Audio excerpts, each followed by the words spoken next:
Hi guys, how we doing? Welcome back to the Free Hammers podcast.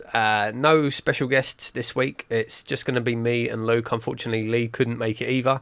We're hoping he'll be on next week's show. But for now, this week, like I say, it's just going to be me and Luke.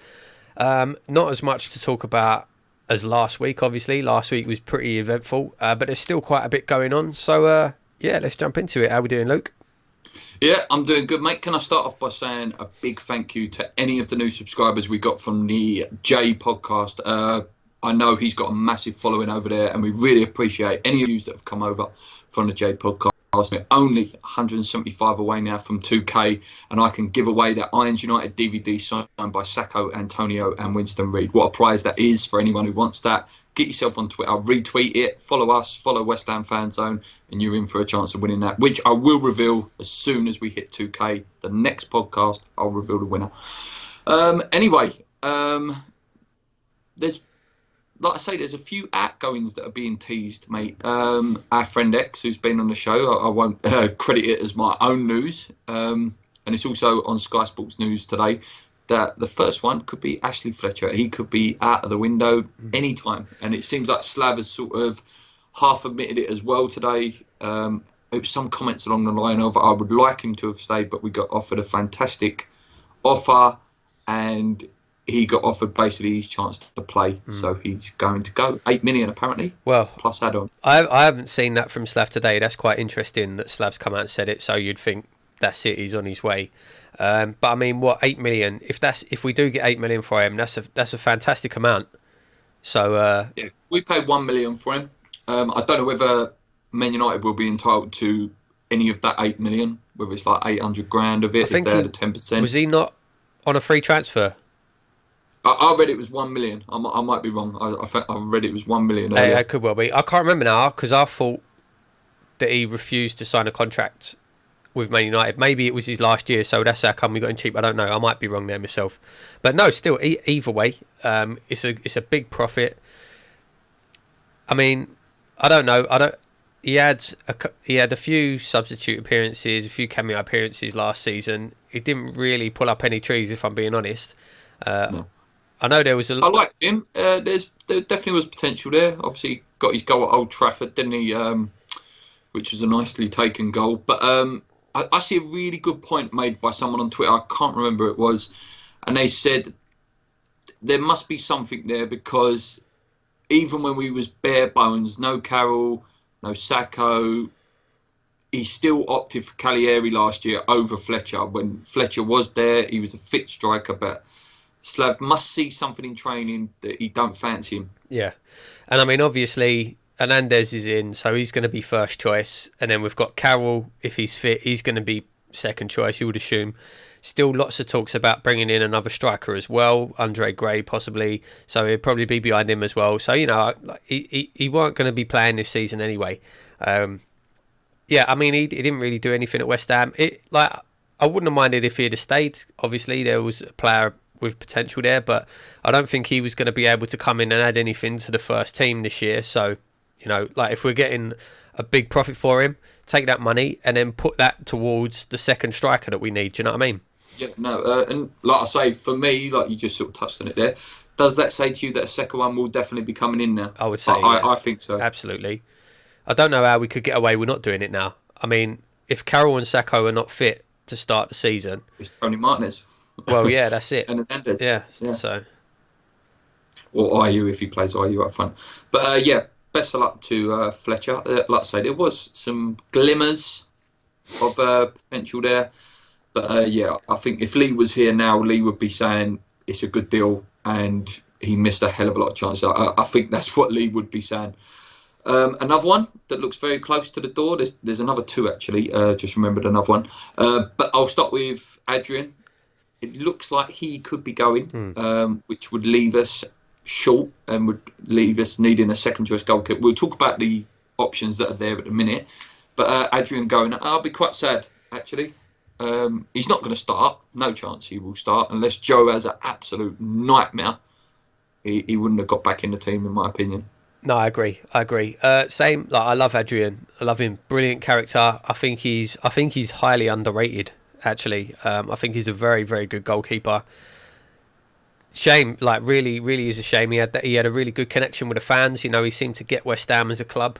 So yeah, it's a shame to see him go. But you know, I would have loved to see him stay.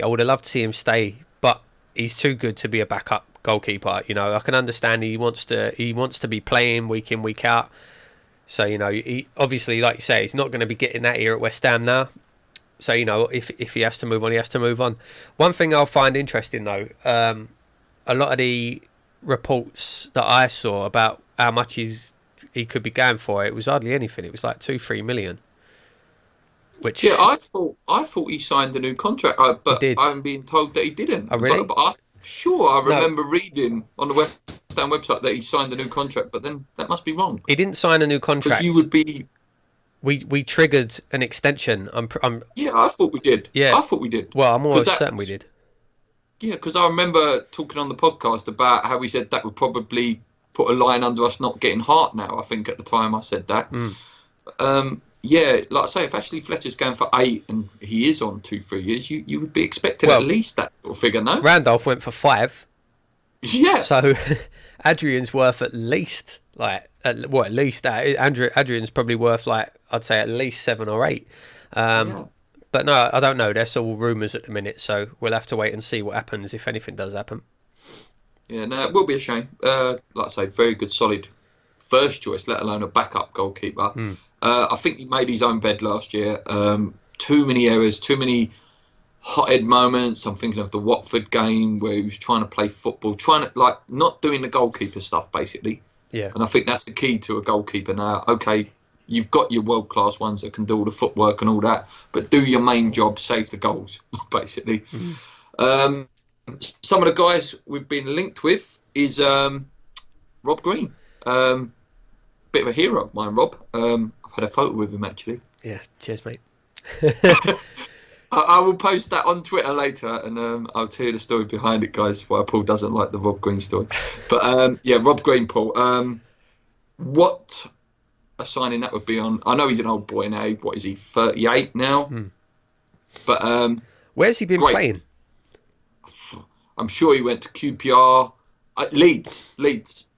That's where he's at, Leeds. Has he actually been playing, or has he been on the bench? I think so. Yeah, I think he was getting in the team for Leeds. I think he played in the playoff and stuff. Like I say, he's good. He's worked with Joe Hart, another, England's 9th goalkeeper now, but he's a good player. He's a good shot stopper, and hopefully, touch wood, we won't need him, but he's reliable. He knows West Ham. Yeah. The West Ham fans won't get on his back.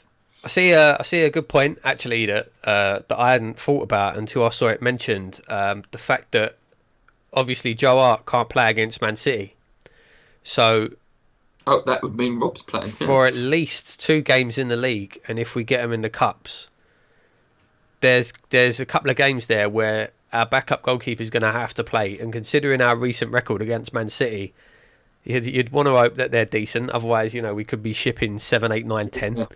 That is a very good point, actually. I didn't even think of that. And I think, was Rob in goal when we lost 9-0? Was it Rob in goal or was it UC? God knows, I can't remember, to be honest. I think it was UC, actually, weren't it? Yeah, I think it was, yeah. 9-0 aggregate.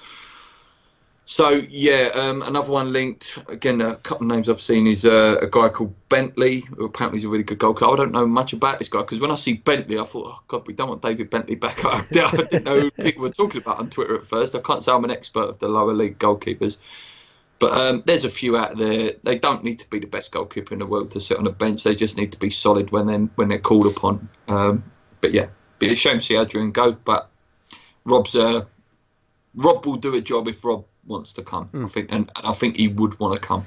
I think I know there's one of our kids apparently is very highly rated. I can't remember his name. Nathan Trott. Yeah, Trott. Apparently he's very highly rated because obviously we let Spiegel go, didn't we? So, yeah, I mean, it'd be interesting if Green comes in as a second choice, and then we've got Trott there as a third choice, just in case the worst ever happens. I mean, I'd say that's not bad. I don't know if Green. All English as well. I think Trott is England under 19s goalkeeper, maybe England 20. Correct me if I'm wrong, guys, on the comments. Yeah, but, I don't know. I don't know how good Green is these days. Like I said, I didn't even know he was still playing. So, Yeah. but at least he knows the club. He knows the fans. You know, I like him. He was a great goalkeeper for us. So yeah, wouldn't mind him coming in. Another one, like Joe, really harshly treated because of one England game. Absolutely. Really. And to be fair to Rob, he probably made less mistakes in the league than Joe has in his career. I'll tell you though, Right? what about this situation though? Yeah, say I know that it's difficult because we haven't seen him playing recently, but what if Rob Green comes in and then 4 or 5 games into the season, like Joe gets injured or he has an absolute nightmare start? What happens? Are we going to be playing Rob Green in goal? Back with Rob, Winston Reid and James Collins in front of him. I mean, that could be a bit. Back to the good old days. Let us know, guys. Would you be happy with Rob Green coming back? I personally would. Like I say, I'm a big fan of Rob. I know he's an old man now. I'd like to actually research that very quickly, how old he is. Maybe Paul can do that whilst I'm introducing the next bit. One of the other players that looks very, very close to going as well. This was sort of on and off, but then he apparently is definitely going to go now, is Sofian Feghouli. Looks like he's going Galatasaray. Again, not a great fee. Was it 4.5, 5 million? Not a great fee. Didn't see. There you go. Rob Green is 37. Oh, 37. There we go. It's not a great fee. What he was a free transfer, wasn't he? Free, but apparently on very, very big wages. Big wages, big signing on bonus. I'm guessing that's the fee, and then maybe we're writing off the signing on bonus or something. I don't know. Maybe that's incorporated into that, but yeah, no, it's not a big fee. It's a shame actually. He's a player I would have liked to see stay because I think he was decent last year. I know a lot of people was on his back. Yeah. I liked him. Again, I think harshly treated. I think it was a hard season last year. Like some of these players, don't get me wrong, some of them are awful. Gokantor, Cagliari, etc., etc. But Feghouli did show passion at least. Obviously scored one of the first goals at the Olympic Stadium against Gonzalez when he did that, and it was like, this guy's going to be an instant hero, what I thought. But I don't know. I remember him coming on, I think it was the Spurs game as well, when he looked really lively, really busy. The Liverpool game he also come on. I know he was losing badly, but he definitely had something there. And for me, I was thinking second season, this guy might start playing well, especially with the quality of Hernandez, Lanzini and Arnautovic would be playing for him, and maybe that would have bring him up a bit. Like I'm expecting quite a lot from Ayew this year as well, to be honest. I mean, like Fegouli's got a brilliant cross on him. He put in some really nice balls last year, and you think how good Hernandez is in the air. Of reading that goal as well. I mean, it's an interesting one because if you look at our wingers situation now, we've got Snodgrass, who's left-footed, plays on the left. We've got Arnautovic, who primarily plays as a left-sided player. You've got Antonio, who always says his favoured position is on the left, cutting in. You've got Ayew, who's a left-sided player. Who have we got to play on the right now? Yeah, it will be Antonio. Well, obviously, Antonio I expect to be right wing, but it looks like he's not going to be starting the season. So, I reckon Arnautovic will probably play right wing, and Ayew probably cutting maybe on the left. But yeah, Ayew on the left, Ayew on the left, Arnautovic on the right. I really don't know if Antonio will make the team. I don't know. I think he will. I do, because he is a goal threat. But again, there is still that stigma of, is he a Slav player? I know he's a fan favourite. We all love him. But I love him. He's fantastic. He's got that Colton Cole vibe about him. But he's not a Slav player. He definitely isn't a Slav player. He had to work hard to get into that team originally. On Feghouli then, so he's gone. Well, maybe gone. So will Snodgrass stay now? I hope not. I reckon he probably will, to be honest. I don't know. Maybe the thoughts are, listen, we've only had him for 6 months. Let's give him at least another 6 months and see how he gets on. Do you know what I mean? Because it is, like we said last week, we were talking and we had Jay on, and we both said that I don't think the player's there. I don't think he's good enough for West Ham, and I haven't seen anything from him to think he might be. But maybe he does something in training, like you say. Maybe Bilic or whoever sees more of him. maybe they want to give him another 6 months, give him a chance, because it is harsh to write a player off after 6 months. Yeah, no, listen, he hasn't showed anything in the West Ham shirt yet. When I was making my dream team for the Sun, I was looking, obviously, at stats on who scored the most points. He's well up there as one of the top scoring midfielder points-wise last year. So he didn't just turn crap for some reason. Like, he didn't put on a West Ham shirt and think, that's it, I'm crap now. That's it. How many points did he score after he signed for West Ham? I bet it weren't hardly any. He was well up there. I think he was in like the top 10 in terms of midfielders and point scoring. So sorry. While we were talking about it, does Hernandez make your dream team? Well, I've made 2 teams. One that I've entered into our league, our private league, and another one where I've done a bit of a gamble with Hernandez. Yeah, but Hernandez does not make my team for the LTF league, or the Free Hammers league, as we call it. He doesn't make mine either. Actually, I feel dirty. No. I was very close, but I don't want to jinx him. Yeah, that's good. Yeah. That's a good excuse. I don't want to jinx him. I don't like. But Zabaleta was very close, though. I have to say, I was very close to putting Zaba in. I think I put Zabs in. I can't remember now. Yeah. But there are some fantastic players in the league this year that can get in your dream teams. Guys, if you're in the dream team, I will post a link for the Free Hammers one. Obviously, I don't expect you to reveal your teams, because that would be me and Paul plotting to try and beat you. But if you do want to enter, check us out on Twitter. I'll post that up. Anyway, on back to transfers. So Slav has said now, after Hernandez has officially signed now. Obviously, last week it was just that he had agreed terms, but he has officially signed. We're all happy about that, yes? Oh, of course, yeah. Buzzing, absolutely buzzing, obviously, and he seems really happy to be there. And it seems that it was all down to Slav keeping that relationship happy originally, because apparently 2 years ago we went in for him before he went to Leverkusen, and Slav has kept in contact, just like, if you do ever fancy it, mate, and it seems that's what's kept it alive. What has come out, though, Slav has said now, and I think David Sullivan also said it, it is now a one-in, one-out policy. So, obviously, Adrian, Fletcher, Fagudi, possibly Snodgrass, we don't know. So, for me now, that seems like we need another winger, like you said, Paul. So, someone did put out a tweet saying to us, I'll put one of the questions in now, actually. They said Balde, I can't remember who the guy was, Dembele, and someone else. Do you think we can sign someone like this? Oh, Jimenez, that was it, Raul Jimenez. I mean, I think it's an interesting one, because if the Balde one carries on, according to a few of the in the knows, it seems like that one could go right to the wire. Like I say, depending on whether there's any interest from Italy or not. And I think he'd be the one they'd want more than anything. Jimenez, I've seen mentioned quite a bit recently. I can't say I know anything about him. No, I can't. He's apparently highly rated, though. There's some massive fees going in for him, like 35 million. Everton are sniffing. I believe Liverpool was sniffing at one point as well. So, and Dembele, is that Dembele from Celtic? Yeah, and he's obviously, I read that he's picked up an injury now. I think he's out for 6 weeks or something. I think there'd be bigger clubs. But I don't know much about. Yeah.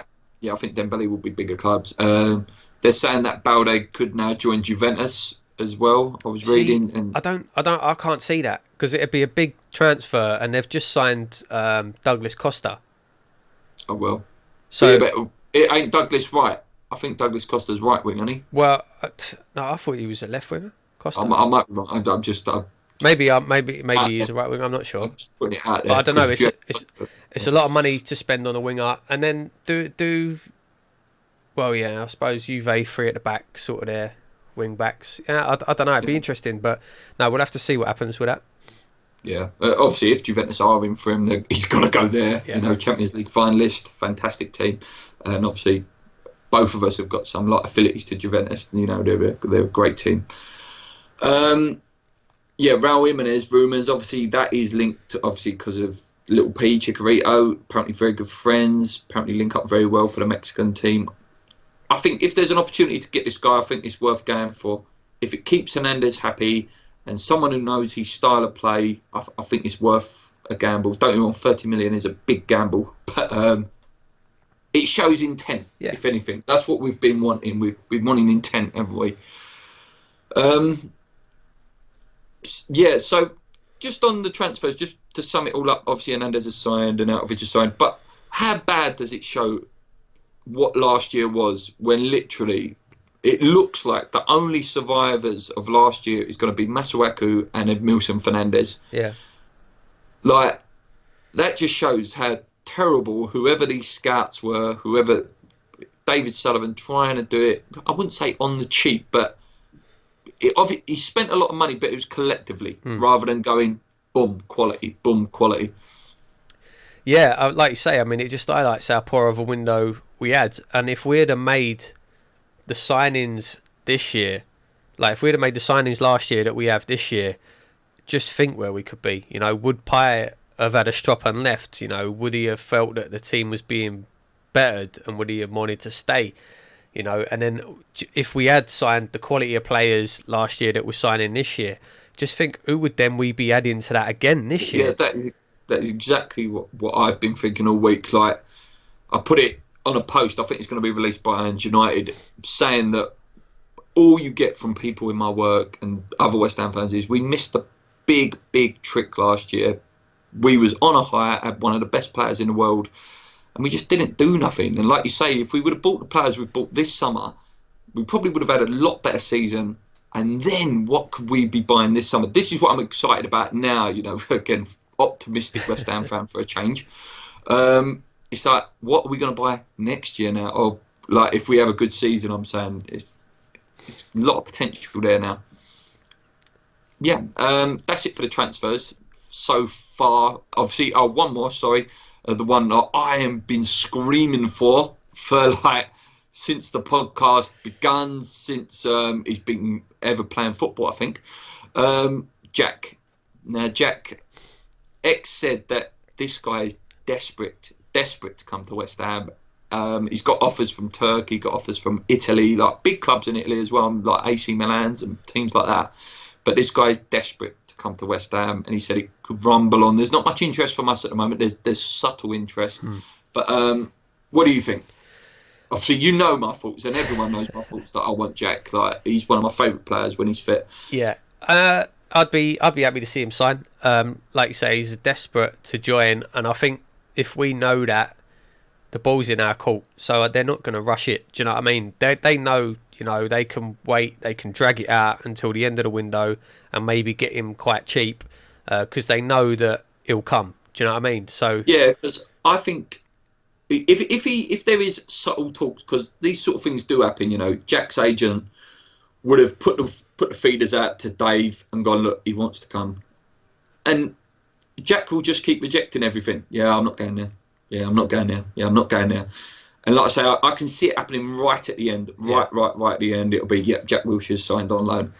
I definitely think it'll happen. Definitely. I do. I'm quite confident it will happen. I really hope it does happen as well. I think, listen, people can sit there slating him and say he's not had a good day for a long time. We get this guy fit and we love him. I think we're going to sign a real quality player. Remember, he's only 25 as well. Like, if he has a good season, he can reach that peak again. I think people forget as well. I did some research on Scott Parker. Scott Parker, early on in his career, he had a lot of injuries in his career. Like, his time at Chelsea and things like that was spent with a lot of injuries. And look at the player we signed when he was like 27, when he come to West Ham. Amazing player. One of the best players to put on a West Ham shirt, Scott Parker. So, yeah, I would like him to come. I really would. And again, if he does a job, I think that's the end of Mark as well.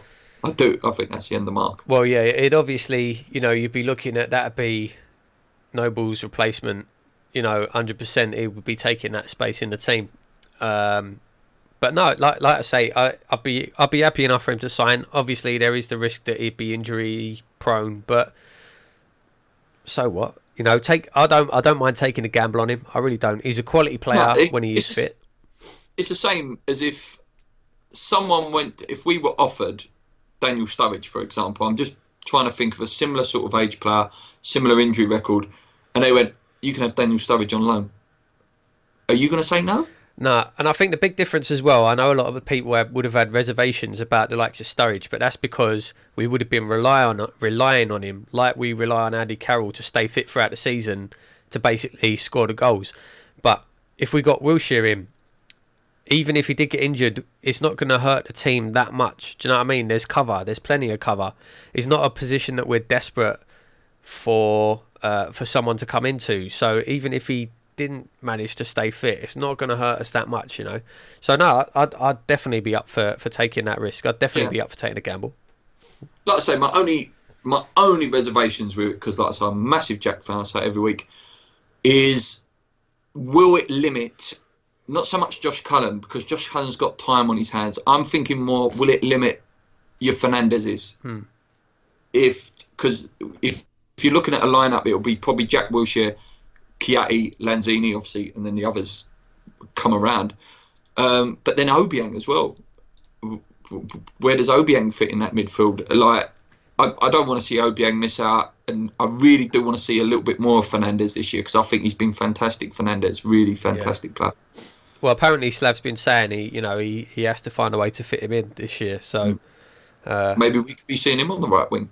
If you're thinking someone right wing, maybe we could be seeing him there. It'd be interesting. I mean, it's nice to have this problem, thinking, where's everyone going to play? It is a question for later, actually. I will put it in. It is a question for later. Yeah. What is our team? That's it to round up the transfers for now. I can't think of anything else off the top of my head in terms of transfers. The next topic I want to go on to, Paul, is the change in mood at West Ham from about 4 weeks ago, when we was all sitting here thinking, nah, I can't even be bothered for the season to start, to now what it is. How was you feeling 4 weeks ago? Or how was you feeling 3 weeks ago? I mean, the mood was summed up on this podcast, really. It was just, obviously, there'd been talk about us being linked to the players that we've now signed, but we were all saying, nah, like Hernandez, nah, he ain't going to come to West Ham, nah. And then it was a lot of pessimism, I think it was genuine fear. Like I've talked about it last week. Genuine fear that we would be starting the season with Ashley Fletcher up front at Old Trafford. Yeah. Yeah. Absolutely. It wasn't looking good. It really wasn't. And it, like you say, I mean, it was just looking bad. But then, obviously, this last week and a half, the players I was buzzing. When we signed Zabaleta, that was a fantastic signing. But it was just the striker. It just seemed like, and especially when Arnautovic did sign, and there was constant heavy rumours with that. And I think you pointed it out, or even Lee pointed it out, saying that how much is that going to eat into the striker budget? And that was my fear, that they're going to use Arnautovic. Oh, he's a goal-scoring winger. And I was still very pessimistic up until Javi Hernandez signed on, I think it was Monday, wasn't it? He actually signed with a shirt. Yeah, no, complete turnaround. Now, like you say, I'm so excited for the season to start now. I don't think we're done yet. We do definitely need another striker. But yeah, absolutely buzzing. And I know we've been quick to slate the board, especially last season, but they've done well this year. They've done well this window. Like I say, I don't think they can now sit back and say, right, that's it, we're done, because I think there's still work to do. But the signings they've brought in have been fantastic, so fair play for that. It's a shame they didn't do it last year. Yeah.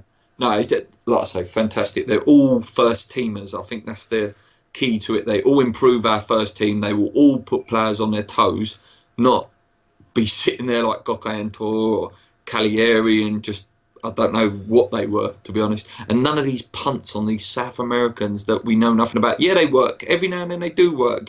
We picked up Lanzini as a punt. Fantastic signing. But you can't keep relying on these punts. And like even Payet, to a certain extent, was a punt. Yeah. That paid off.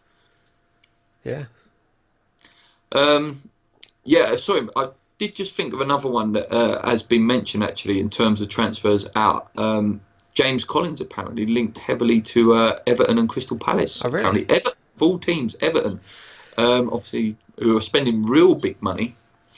I'd be gutted to see Ginge leave, to be honest. I'm gutted to see Ginge leave. I don't think he's going anywhere, to be honest. I really don't. I'm pretty sure I read not that long ago that he wants to finish his career at West Ham. He wants to sign a new contract. He doesn't want to leave. He wants to stay. And like I say, finish his career. Been there a long time as well. Been a long time. Like he was there, obviously Well, one of the best defences. over two spells, wasn't it? So Yeah, one of the best defences we used to have, actually, with either him or Anton, or him and Danny Gabardon. And Gabardon, obviously, another fantastic defender at the time. Yeah. I'll be glad to see him go. He's a good backup. He's not. Well, I was going to say he's not good enough to be starting every week, but the end of last season, he actually come in and he did really well. He made the difference, mate. He dragged us. Like, I think the Spurs game, he was fantastic. There were some games where you do need a ginge in some. I think Zabaleta will be that player next year. He looks like he's a real sort of war horse and will do them jobs. Yeah, it's exciting. I think, there's still going to be loads of movement going on. I know they always have to bring out the spiel that, we're done now, but they're not done. So much can happen between now. Like I say, with Morata going to Chelsea, Michy Bastia, a deal that could still float open, I think, at any time. Do you not think? I don't know. I can't see us getting him, to be honest, Batshuayi. I can't see it. I'd be delighted if we did, but I don't know why he'd swap sitting on the bench at Chelsea for sitting on the bench at West Ham. Yeah. Oh, and also something that I and Lee have been calling for a long time, but obviously I was really nervous about it last week. X obviously said it on his show last night. If Coutinho does go to Barcelona, Liverpool are very open to start sniffing at Lanzini. What does that even mean? It started a massive debate on Twitter, actually, Paul, just before you start. Started a massive debate on Twitter today when I put that tweet out. Actually, I put a tweet out that I'm really, really nervous that Coutinho, if he goes there, Lanzini, and it was a massive row between a Liverpool fan and a West Ham fan on our Twitter. I'm nervous. I am nervous. I know you're going to say, I can't see it, but I don't know. The only thing that worries me is the fact that he hasn't signed a contract yet. That's the only thing that worries me. But like, I don't want to get into a whole thing knocking X, but is he a Liverpool winner? No. Like, what does that even mean? Oh, if Coutinho goes, then Liverpool might be open to sniffing around. What does that even mean? It's nonsense. That basically means that if Coutinho goes, then maybe Liverpool might. I think Coutinho will go.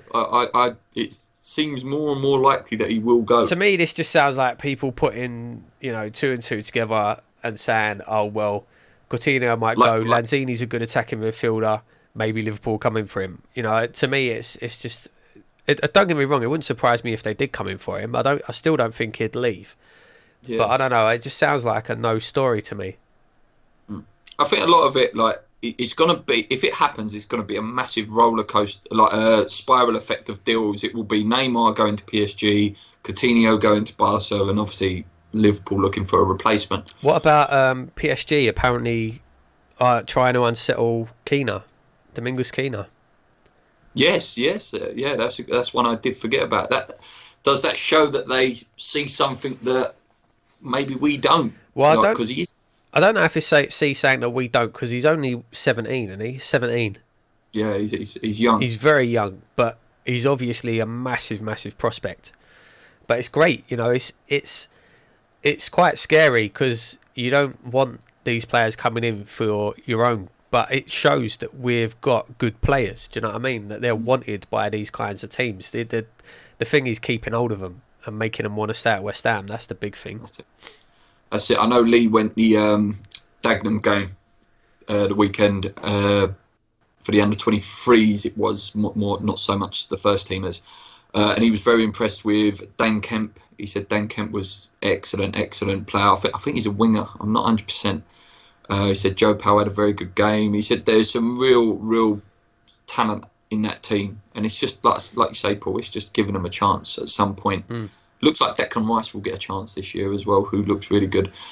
Obviously, the pre-season continues. We are playing Friday and Saturday, which is a bit of a weird thing to be doing. But Slav has come out. He said he's hoping that Hernandez will play 60 minutes of one of the games. Right. So it will be nice to see, and potentially start seeing the sort of lineup that's going to be starting that Man United game. Yeah. Not far away now. Has Arnautovic played yet? come on for us yet?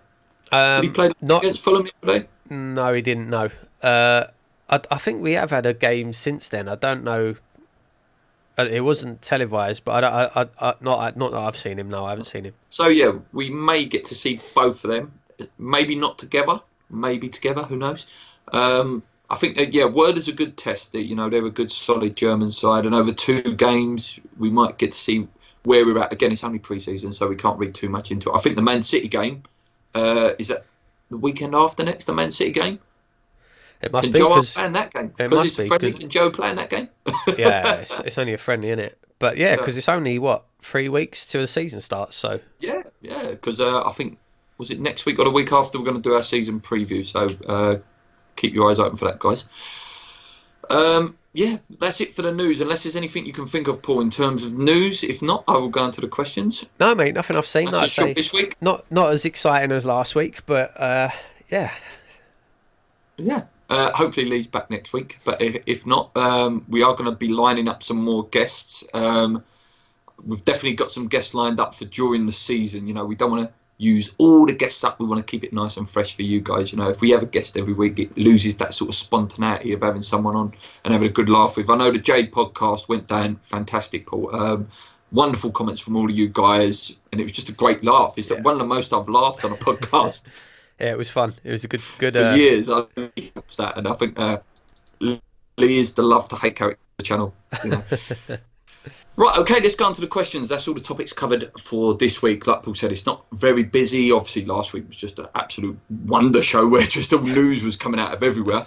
But some fantastic questions this week, guys, and some new ones as well from some of the new guys that have come over from Jay's channel and Hammer and Chat. So let's dive right in, Paul. We've got Stacey. She says, we've discussed it slightly. If Lanzini goes to Liverpool, should there be an uproar? Because I don't think we should be sending our best players. I mean, it's all dependent on. Well, first of all, this kind of goes back to a little bit of what we were talking about last week with Lee and Jay as well, having a good heated discussion. Yeah. If you haven't seen it, make sure you go back and watch that episode. It was really, really good. But first of all, no, I don't want to sell Lanzini at all for any money. He's an unbelievable player.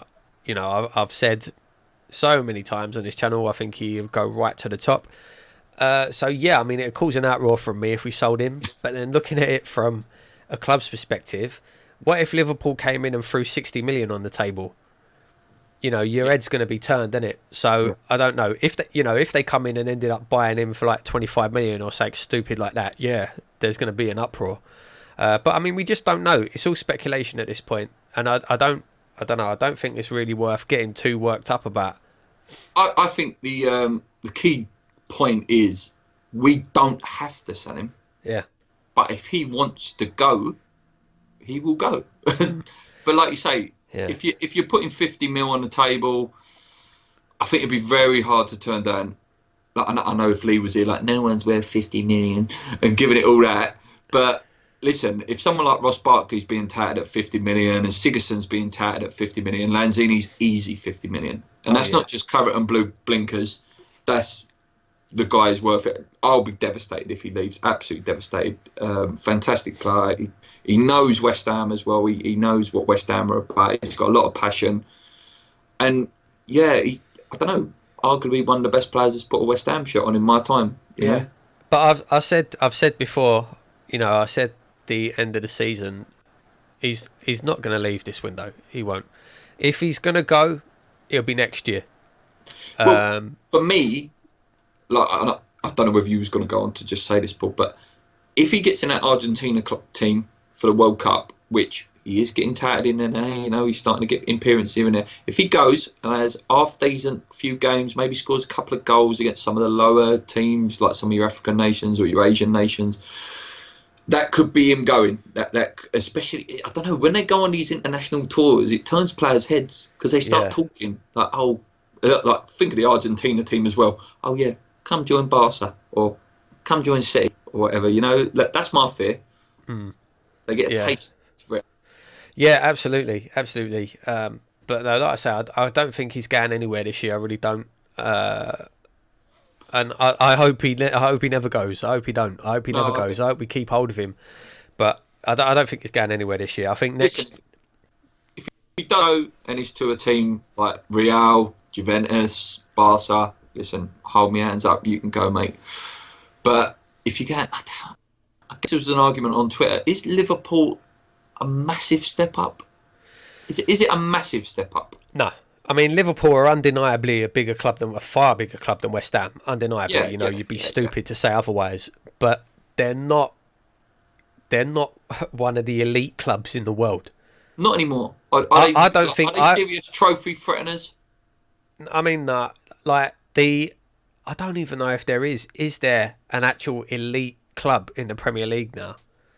Oh, you got to be looking at possibly Chelsea. I mean. But again, in the European stage, listen, the English clubs are not there at the minute for some reason. But I think if you're a player and you've got no affiliation to West Ham, which Lanzini hasn't, I think if City, United or Chelsea come in for you, I think you would get your head turned, I think. Yeah, I think that's fair. United is that prestige. I think it's the prestige of playing for Man United. Yeah, they're still, even though they haven't been great last few years, they're still easily one of the biggest clubs in the world. Yeah.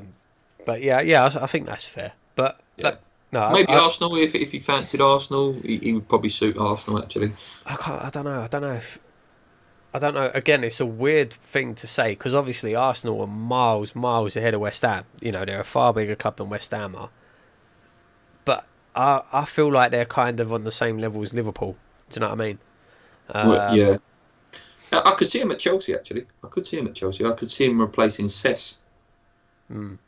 Like sort of similar sort of style. Well, who have they bought in to replace Oscar? I don't know. They've obviously bought. There's Babayoko's come in, who will probably be replacing Matic if Matic goes. But they might sniff around. You don't know. But again, let's hope we're not talking about this, guys. Let's hope that it's all mirrors, smoke, and daggers, or whatever you want to call it. Some David Blaine trick. Dan. A new guy asking questions, which is nice to see. Hi, Dan. What formation do you think West Ham will use the most next year? Interesting. Go on, mate. Yeah, I think we'll probably play 4 at the back. It's going to be a 4-3-3 or some kind of variation on it. A 4-3-3, a 4-5-1, a 4-2-3-1. It's going to be some variation of that. It's basically going to be, in my opinion, it's going to be 4 defenders, 1 striker, a couple of wingers, and then the rest will fill in the midfield in some shape or another. I don't think... I think that's a pretty safe assumption. I don't know. What do you think? I would hope that that they're doing something where they can change a formation naturally in a game. Like you were saying, a 4, but then at some point it can go to a 3 or 5 in a game. Like they're very comfortable changing formation within a game formation rather than just, this is our set formation. This is what we're playing with for the 90 minutes. I think teams now are too cute and too clever to just be one formation for the whole 90 minutes. Like the 5 did work at points last year and we looked a lot more solid, but then it took away the attacking threat. But maybe with better attacking players, you can afford to have that 5 at the back, like Chelsea do it. But they've got amazing, obviously, Hazard, Willian and Costa up front. Yeah. I think you have to have wingers with ruthless pace to play that. Yeah, I mean, you need serious pace to play that sort of counter-attacking game. We used to be really good at it. Our last season at the Boleyn, we were all about that fast counter-attacking football. We did it really well. I think it's having that player who's got the killer pass as well. Because you've got to have the pace, but then you've also got to have the guy who can play that pass. Obviously, they've got Fabregas that can just go ping and find Hazard. I don't know if we've got that. I don't know. Lanzini, like we keep talking about him, he's a great player, but has he got that real killer pass yet? Would you say he's got that yet? No, I mean, that's where you might be looking towards your likes of Jack Wilshere. Yeah. For that, But Obiang's quite good at that, actually. Obiang's got a nice pass in him. Maybe not enough, but he's definitely capable of it. and I expect more confident performances from Obiang as it goes on. Marco, sorry, not Marco, wrong one. Who we got here? Adam Leatherbarrow. What is the best player song you've ever heard at West Ham? That's a tough one because there's some controversial ones that we can't really talk about. It's probably there's Christian some Daly. great. Oh yeah, that's Christian a great song. Daly. Obviously, I love Paolo Di Canio. Like even hearing that now, it still gets me. When that goes around the stadium. It's more of a chant than a song, though. Yeah, there's some very controversial ones about Arsene Wenger and people like that. There's some great ones about David Beckham back in the day as well, and Wayne Rooney. But we'll let you decide. Let us know, guys, what is the best or funniest song you've heard at Upton Park or even London Stadium now? But West Ham are very good at it. I have to say, West Ham are very, very good. I like the Christian Daly one, and Ludo as well. His song's a good song. Yeah, again, another controversial one, but I do love the Harry Redknapp song as well. He's going to twitch in a minute. That gets me every time. But there's some great songs. There's some great songs out there. John Charles Starr, a regular actually on Twitter at the minute. He's doing a lot for us, doing a lot of retweeting and stuff. So I really appreciate that, James. With talk of the possibility of letting Adrian go, what keeper should we go for? Half discussed this already. I thought maybe Daniel Bentley from Brentford would be great. We've sort of half discussed it if you've not caught it. I would be very happy with sort of anyone who can sort of do a job, basically. I'd be happy with Rod Green. I don't really know much about this Bentley guy. Do you know much about him? No, mate, I can't say I do. Like yourself, not massively up on the sort of lower leagues. No, I know a lot of people have been talking about him as a prospect, but I can't say I've ever seen him play, so I don't really know anything about him. Again, guys, we like all your comments. So if there's any goalkeepers maybe not mentioned or considered that you think we should be going in for, drop them in the comments, let us know, and we'll discuss it next week. SB, love SB. He gives us some of the best questions that come in, honestly, and I know Paul's going to love this one. Who wins in a match, Stephanie McMahon or Karen Brady? We can make tables, ladders and chairs if you want. Wow, what a question. Mate, this guy, I love SB. He gives us some of the best questions every week. I don't know. I was a big fan of Stephanie McMahon back in the day. And her husband's a big West Ham fan. Well, Triple H obviously, massive Amar. So I got to throw my hat in the Stephanie McMahon ring.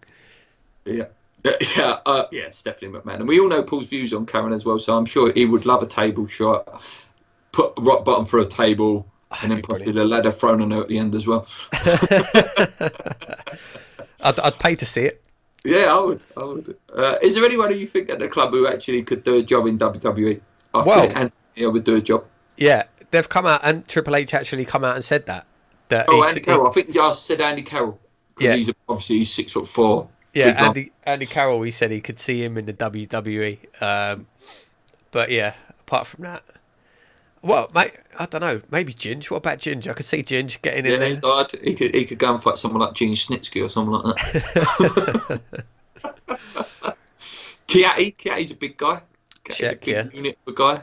Apart from his ankles about that big, but he's a big guy. It's crazy. Like we talk about the likes of Kiati and Ginge and that being big guys. I was talking to someone about this the other day. Like I've got a little dude there of Mick Foley. And like when you think back, we're going off now. This is any wrestling fans. This is for you. But like Mick Foley, when you used to watch it back in the day, he was like you didn't consider him one of the he was your average guy. You wouldn't have considered him one of the big wrestlers.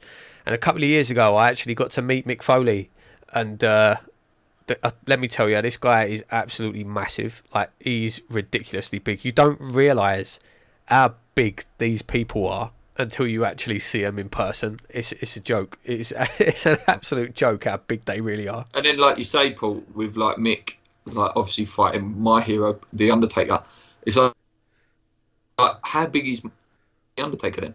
Well, I know. Like if Mick, yeah. Well, what's the Undertaker? Yeah. What, 6'8" or something stupid like that? 6'10", I think. 6'10". 6'10". Yeah. Then you've got like Big Show, 7'2". It's just ridiculous. Right, moving on. I do like those wrestling questions though, because it gets us talking. It's funny. Some really good questions actually. Next few. Kevin Day, Jack Wilshere, what are your thoughts? We only have Lanzini as a playmaker. I think Jack could be a good plan B. I don't know about plan B. I think Jack would go in as a plan A if he's fit. No.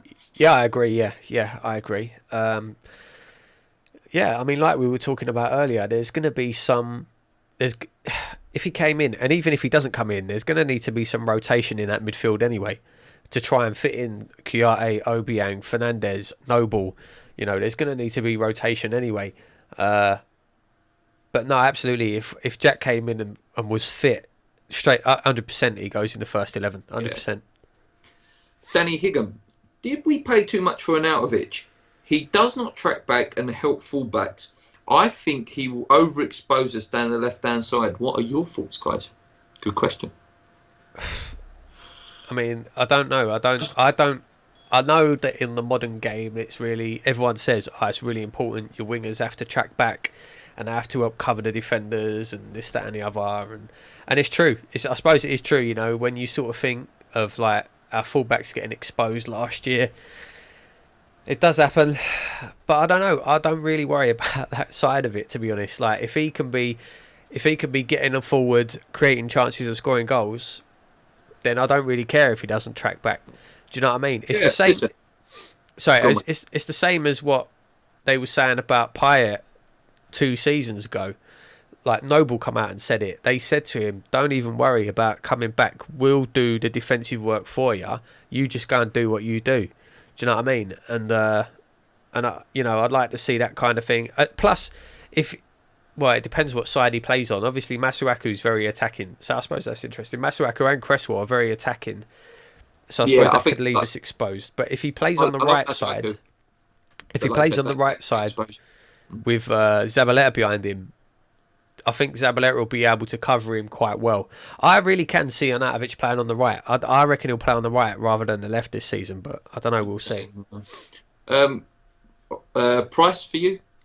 I think in today's inflated market, I think that's what you've got to pay. You've got to be thinking he's probably, apart from Shaqiri, Stoke's best player. So I think that it's not a bad price in today's market, no? I mean, I know I said I was sort of half joking last week, and with Stone saying, sorry, with Lee, for anyone that don't know him as Stone, half joking with Lee, saying that he's worth every penny. It is a lot of money. What, 24 million? It is a lot of money for Arnautovic. When you think we've paid 17 for Hernandez, yeah, I know Hernandez is 29, but surely it should have been maybe the other way round. If it was not this market that's just crazy. Yeah, I mean, if we were buying Hernandez from a Premier League club, would we have got him for 17 million? Oh, no, of course not. Of course not. I mean, I reckon Arnautovic was probably worth closer to sort of 17 million than he is closer to 24. But then, you know, who cares? It's not my money. So no, he's a good player. I'm very excited about him.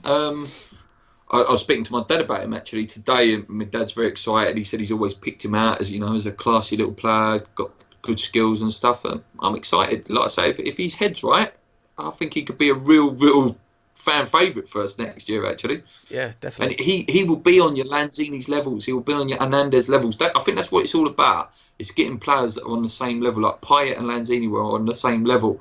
And I think Lanzini's missing that player who's on his level at the minute, especially big parts of last year. Good question, this one, Andy Smith. This is not a dig on the individuals, but we now have Jack Collinson, Julian Dix, Matthew Upson working within the club. Do you think we are bringing these guys in because they are the best guys for the job, or are we recruiting based purely on nostalgia? Does knowing the club outweigh experience? Great question. Very, very good question.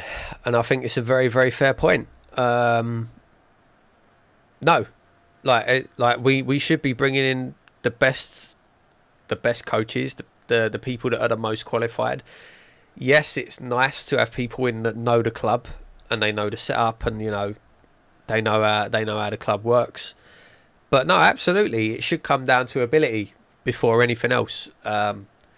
Julian Dix doesn't seem to really do anything. You know, he's the assistant. What is he? He's the coaching assistant. So he puts the cones out, hands the bibs out.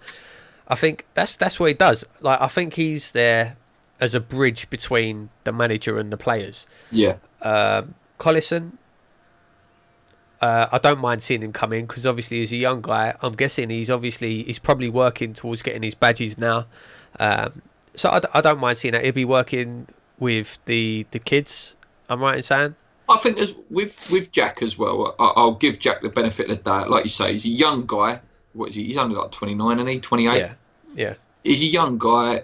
He's going to be working with the kids. Yeah, we say we want to develop our kids, but at the end of the day, he's got to be given a chance to start somewhere. Jack. Yeah. He's not going in at the first team. He's not even going in with the under 23s. He's going in right with the pups.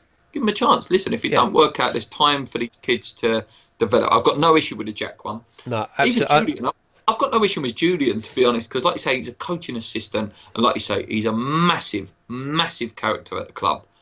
And like you say, he's just that guy that's in between the manager and the players. Like, he does not plan the training, but please don't believe any of that guy as he doesn't. Yeah, absolutely agree, 100%, mate, 100%. You know, Jack, I've got no problem whatsoever giving him a chance and letting him come in and progress his coaching with us. No problem with that whatsoever. And then Upson, went over it last week. Everyone knows my thoughts on Matthew Upson. I think it's a disgrace that he's back at the club.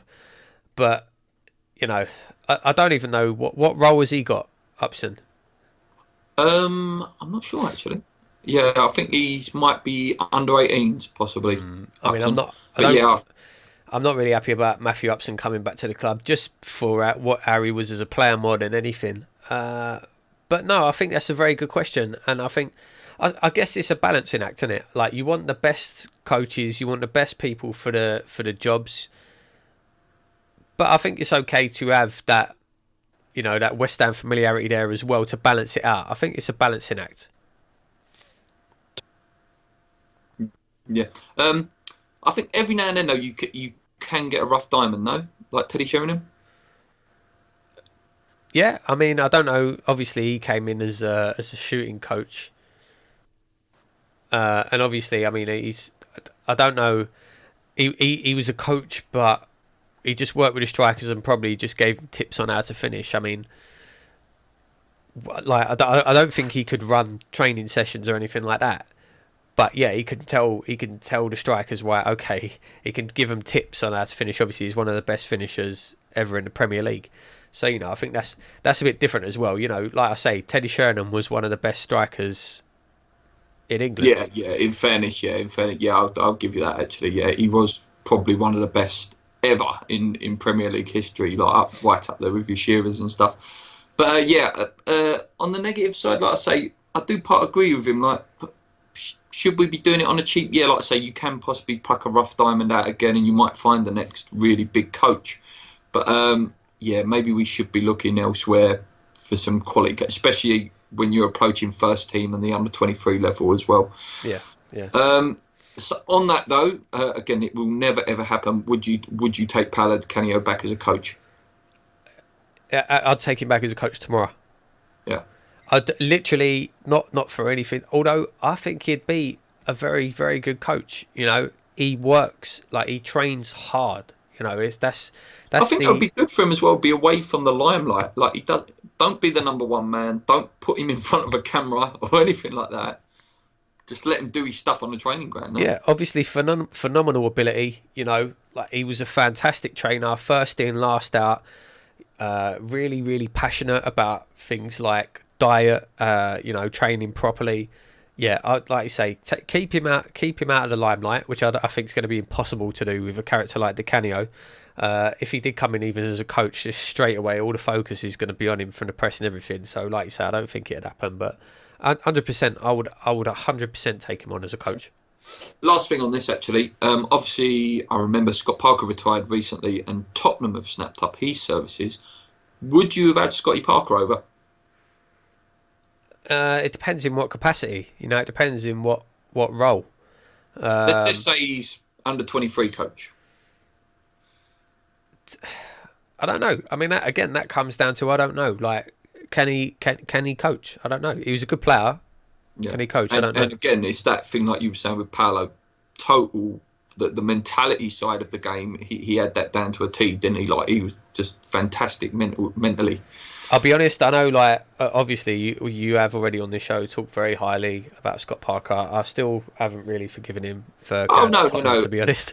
Listen, I don't forgive that, but I know that's a controversial thing. There's no denying when the guy had a West Ham shirt on, he was fantastic. He's the only guy that's ever won PFA Player of the Year in a West Ham shirt. He was a fantastic player. I think if he would have left for any other club, we would all be lauding him like he's a hero. I'd agree with that, yeah. And again, another thing, just to sum up on Scott Parker, I think he is the only guy as well to win 3 back-to-back Hammer of the Year as well. And that's people like Trevor Brooking has won it as well 3 times in a year. So that just shows the sort of levels he's at. Oh yeah, absolutely. Absolutely. I don't hate Scott Parker. I don't. No. But I don't love him. No, I wouldn't even say I love him. I would say I appreciate what he did. Like, he was a fantastic player for us. Jay from Twitter, not Jay Hammer and Talk. He says, with Adrian Snodgrass and Faguli close to the door and around 20 million realistically, what 2 replacements would you guys bring in? I would love to see Balde, but I don't think it's going to happen. No, and Andre Gray. Yeah, as we said last week, take him as a backup striker all day long, no problem there. Goalkeeper's a weird one because you'd like to think we need a centre back. Not really. No, we've got Reed, Ogbonna, Collins, Font, and Burke. Plus obviously the kids as well coming through. So no, I don't think we need a centre back. No. Obviously, it's a goalkeeper, possibly a midfielder, and then if they go, we'd need a winger as well. And we do need another striker. There's actually quite a bit, like I say earlier, there's quite a bit of work to do still. What is your main priority now? Obviously, it looks like a goalkeeper will probably be the priority, the second goalkeeper. But let's just look first team-wise. Again, I think the priority still is second choice striker, no? Yeah, 100% agree, yeah. Yeah, because like you say, what do we do if Fernandes breaks down in his first game? What do we do if in his first game he breaks his leg? Yeah. You know what I mean? Let's hope not. Yeah, please God, don't let it happen. But do you know what I mean? It wouldn't be beyond West Ham to happen. Let's be fair. Carrying on. Facebook. Thanks for all the questions, guys, as well. It's really, really good. Let's carry on. Stephen Rukasinski. Pie mash and jelly dills or burger, pizza and popcorn? Well, I'm a pie mash boy, and I would know Paul's answer probably. I'm not a fan of pie mash, to be honest. I don't really like mash. I don't really eat potatoes. I can't stand liquor. So yeah. Yeah, you're going to get a load of abuse now, man. So it's just not for me, guys. It's just not for me. You'd probably trade popcorn in for some Haribo, though. Thanks for that, Chris. We love the funny ones, guys. Please send in the funny ones as well. It doesn't have to be all West Ham related. It gets us a rapport with you guys if you send us the funny ones as well. We really love the funny ones. So I've just got to check what that name says. Von Dingle. Question for Wednesday's podcast. With the arrival... it's another one here, similar goalkeeper one. But with the arrival of Joe Hart, we have already seen Darren Randolph lead. We didn't discuss that, Darren Randolph. Now the rumours are that Adrian is asking for leave. How true are these? Is it likely Adrian will leave? Given that Joe Hart only has a 1 year on his loan, West Ham are in desperate need of another goalkeeper. Yes, they are, but that's the way it is. What do you make on Randolph leaving as well? Bye-bye. Yeah, I'm not good. I know, Graham, and you were calling for him quite strongly, sort of towards the start of last season, but he had his chance. He's not great. Listen, I wish him all the best. He'll probably have a good World Cup again as well if they qualify. Yeah. But absolutely. I don't wish him no ill will at all. He seemed like a good guy. I liked him, but he wasn't good enough. He wasn't. He's a championship standard goalkeeper. That's just what it is. That's not. I don't want to be mean to him or be nasty or anything. That's just the way it is. He just wasn't good enough. Jay Pereira, does Nathan Trott deserve a chance on the bench as the backup goalkeeper rather than signing one? I think it's listen, massive risk, and I'm getting flashbacks of Stephen Bywater. Yeah. That's fair. Listen, goalkeeper is such a unique position. It takes years of developing your game, learning set pieces, learning the way balls fall and everything.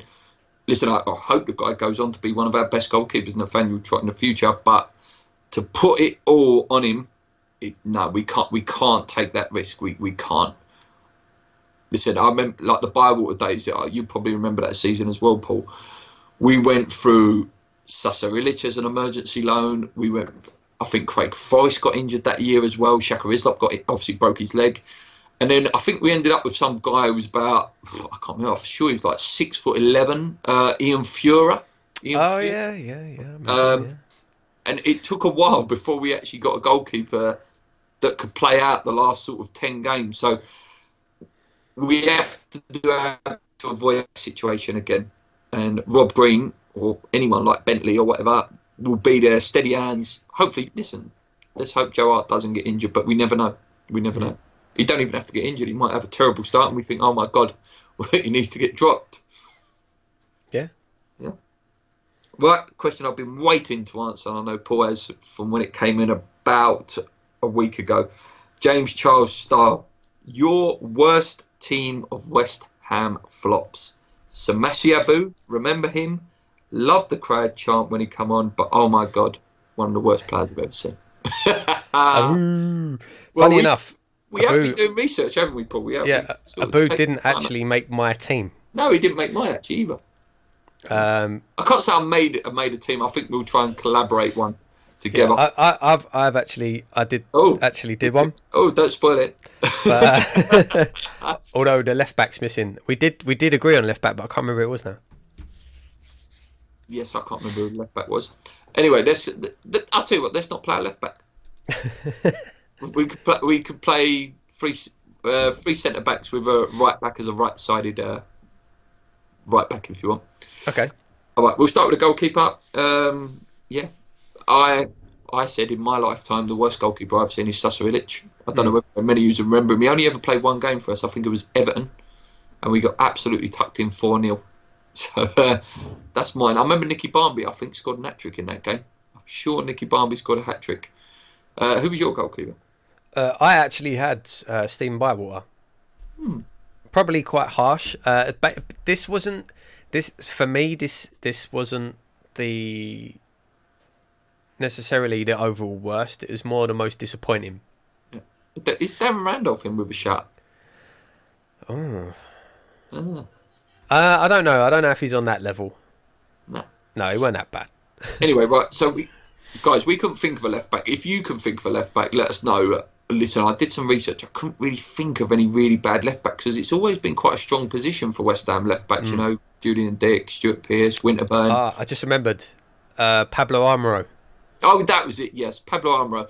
I wouldn't say he was a flop, but he didn't set the world alight. Again, like I say, this for the players that I've got down here, they're not necessarily the worst players, but the most disappointing. Yeah. So I remember when Armoro signed, I was really pleased he signed. He had a good reputation, but he actually scored in the World Cup, didn't he? Didn't he score? Yeah. Didn't he score against Brazil or something like that? I remember him scoring quite a high profile team. 2 centre backs. Well, Roger the Relegator Johnson. I don't think there's anyone in front of him in the queue, to be honest. Roger Johnson. Awful. Even bantered on like Soccer AM and stuff that he was Roger the Relegator. I remember him being a really good player though. At Birmingham, he was really good. He used to play with was it Liam Ridgewell? Was that the guy at Birmingham? When them two were together at Birmingham, I remember them being really good together. Yeah. Who's your next centre back? I'll let you explain the next centre back. Rigobert Song. Yeah. Again, just no,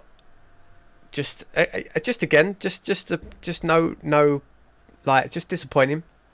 Like again, not necessarily the worst ever. And again, this I have to say as well. This was another one that I don't think we've had. Although I could actually swap him out for Matt Upson.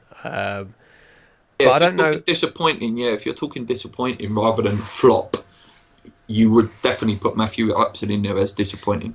Yeah, well, we're going to put Matthew Upson in there. We'll put Matthew Upson in there. And again, he weren't. Well, I don't even know if Matthew Upson was a bad player. He was just an absolute bottle job. Well, I didn't see him win a header in the couple of years that he was there. I did not see him win one header. Right back again. This is a bit of a problem area. We've had a couple of really strong ones, obviously your Schemmels, your Lucas Nils, and etc. But we did it. We did find one, and I think most of you will agree. Again, remember this is mine and Paul's lifetime, so this is from about 1995 up. It was Gary Charles, wasn't it? Awful, Christ, awful player. He was a massive West Ham fan though as well. It's a shame with him. I can't even remember how many games he played. Maybe 7. Yeah, no, it wasn't many. But rightfully, terrible for me. What about Mr. Champions League Lionel Scaloni? I liked him. I thought he was a good player, but a lot of people criticised him. But I don't know. Well, it was that one obviously massively high-profile mistake that sort of ended his West Ham career, unfortunately. It's quite hard to pick a right back because we haven't actually had one for about 5 years. Yeah, that's a good point. Like Jenkinson obviously did a job that first year. And then you have people like Antonio Chiatti. If you want to talk about bad right backs, there's Chiatti, Nordvet, Antonio. Oh, yeah.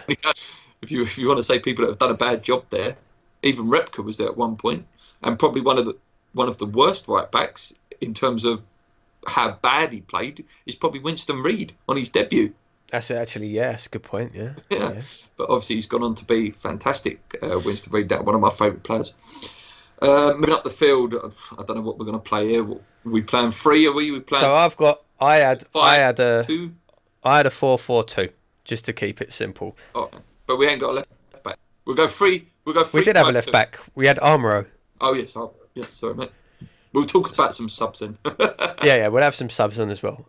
So for me, the absolute standout. Well, to be fair, all of these are pretty standout. But for me, the biggest disappointment has to be Mascherano. Has to be. Yeah. If we're talking disappointment, like come to West Ham, couldn't get into the team behind Aidan Mullins, and went on to be one of the best players in the world. That's it. I don't know how you could find the best players in the world. Won everything, more or less, in the game, apart from obviously international honours. I don't know how you could not consider that a massive, massive disappointment. Such a shame. Like you say, I think it's the definition of the word that James has put there. Flops. There's a big difference between flops and bad player. I think. Like, there's loads we can list off in midfield. I don't know whether you've got him. I'm talking like your Freddie Ljungbergs. Ljungberg's there. Yeah, like Freddie Ljungberg. When he came, oh my God. I was like, Jesus Christ, we've signed one of the best players we've ever signed. And on paper he was. Yeah. But, the other two I've got there, so like say Mascherano, Ljungberg, and then I've got Savio. Yeah. And Kieran Dyer. Yeah, Kieran Dyer. And Kieran Dyer was, listen, he's another one, bad injuries. Yeah, it wasn't his fault. Such a fantastic player, though. Fantastic player. Wasn't Dyer's fault. You know, obviously, it's a double leg break when horrific injury just after he joined. It was such a shame because, again, what a player he was. But, unfortunately, just didn't have a career at West Ham. What about Barmorty?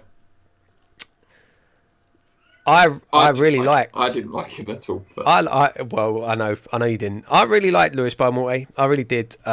He was one of those. He wasn't the best technical player in the world when he come to West Ham. Obviously, he had a fantastic career before West Ham, but he gave 100% every single game. You know, he really did. He tried so hard, and I really liked him. I liked Barmorty, so I couldn't put him in my team just for that. Up front, who have you gone for? Obviously. So up front, I went for Benny McCarthy. Oh, 100%. Again, just like again, I've said before on this show, when we signed Benny McCarthy, I was buzzing. I was so happy. Back in the day, way back in the day when Prevo... When he was playing for Porto, he was... Yeah, when Prevo was the game, McCarthy was the player I signed first on my Master League every time. Like, I was so like, he was a fantastic player back in the day, and, and then he rocked up at West Ham fat, couldn't be bothered. It's shocking. Such a shame. And then the other one again. This to me, I put him in, but I wasn't really sure about it because he, again, not a bad player, just probably not as good. I hoped was Diego Tristan. Again, phenomenal player in his day, absolutely phenomenal player in his day. But although actually, I'm thinking now of another one. Who was a great. Surely no, yeah. Well, I was thinking of another one who was a fantastic player in their day, didn't really do it for West Ham, and that was Sergei Rebrov. Yeah, Rebrov. I forgot he played first. Yeah, and obviously we had Davor Suker at that time as well. Suker as well, yeah. A lot of we've always been a team for these old plucking these players out. Yeah, for these like end of their career sort of superstars back in the day. Yeah, so honourable mentions from me personally. I would say Pablo Barrera, Mexican winger. I would also add Raul Jimenez in there as well. Chilean, wasn't he? Come with a massive reputation. I'm trying to think of some others that have come over recently. What about your guy who we got from Inter Milan, the midfielder? Nocerino. I thought he was a good player. But I think he just didn't get the chance. But if we're talking about the same deal, Borelli as well. Borriello, or whatever his name is. Yeah, like he was a flop. No. Yeah. He actually went on to do quite well after he left West Ham, Borriello. But Arbeloa as a right back as well. I don't know if you could even call him a flop because he didn't even play. He played one game. And Tor again, come with a lot of flops this year. Massive lot of flops this year. Yeah. But yeah, let us know your flop 11. My flop manager, Super Glenn. What is it? I don't know. Is it Super Glenn? No. Avram. It's Grant. Avram. Sorry, Avram. Definitely Avram. Do apologise to Glenn. But yeah. Pressure. Yeah, pressure. Let us know yours, guys. Give us a manager. Give us assistant manager if you want. Give us your starting 11 and we'll let you have 7 subs if you find it hard to fit them in. Okay. Next question on Facebook again. Nick Bertram. Reed is our vice captain, so Noble might not get a chance in the team this year. Should Reed be put in as the main captain, or do you have any other shouts for captain? Well, the obvious other shout would be Zabaleta, obviously, yeah. But no, I like Reed though as captain. I think he deserves it. I think next year he's been there 10 years, so he's going to be pushing for a testimonial soon as well. I think it's like you've seen at other clubs. Noble, I think, is fine being club captain. Let him be let him be the club captain, but then on the pitch captain, possibly give it to Winston. I love Winston as well. He's another one, knows the club quite well. Yeah. I don't know how. I mean, I like Winston a lot, but I don't really know how. I think from a captain, you need someone who's like. I keep saying this. I've said this so many times. For me, the best captain that we've had in recent memory was by far Kevin Nolan. Whether you liked what he did as a player or not, yes, he was past it and all the rest of it. But he was a fantastic captain. And he was on the ref for every decision. He was making sure the ref knew he was there, didn't forget about him. Never went hiding. And I think that makes such a massive difference to the game. To me, Mark doesn't really do that as well. He doesn't scream captain, does he? He's not captain. He's not your Julian Dixon and people like that. I don't know if Winston has got that either, to be honest with you. Ginge possibly, but then Ginge is not going to start. But Ginge could definitely be captain sort of material. Yeah. Mark from Twitter. Hey guys, great show with Jay last week. I know Arnie and Chick won't have much time to gel with the rest of the team or what their fitness levels are like, but I would love to see them get a run out in Germany. What's your thoughts on them playing? Yeah, well, there you go. We talked about this a little bit earlier, didn't we? So hopefully it looks like we'll see both of them play. Obviously, they're going to play in a couple of the pre-season friendlies. How much they'll play, we don't know, but they'll definitely play some part. Yeah, no, I want to see it as well. I definitely want to see them get a run out. Just gives you a lift, doesn't it, seeing them play, just like I say, any sort of injury or anything like that, because we've already picked up the freak injury of Kiati apparently, but that was in training. So yeah, hopefully nothing too serious. That ends the questions. Thank you. So many questions, gone on forever. It's brilliant though. We love it. We love all the questions. Keep it coming. We hope we answer like 30 questions a week, to be honest. It just makes it more fun. I just want to finish off, guys, by saying we have started a new thing. Sort of got half inspired, really, when I was writing my article for Irons United. I sort of started to, I'm going to make a little novel, I think. Start writing about my experiences at West Ham, and I've posted the first one today, and it's called Where It All Started, and it sort of describes my first sort of experiences of West Ham, the first season ticket, and obviously, if you like it, guys, let me know, and I will obviously go on and do some more chapters about when me and Paul used to go and watch him in the Lord Stanley and all that sort of stuff, and all of our experiences. It's really, really inspiring, and I really enjoyed writing it. If you want to check it out, I think Paul knows the website. Yes, it's the freehammersblog.wordpress.com. Link in the description down below. Do go and check it out. Like, I had a read through it today, and it's a really good read, really good. And I actually got a text message from one of my other friends, Dan.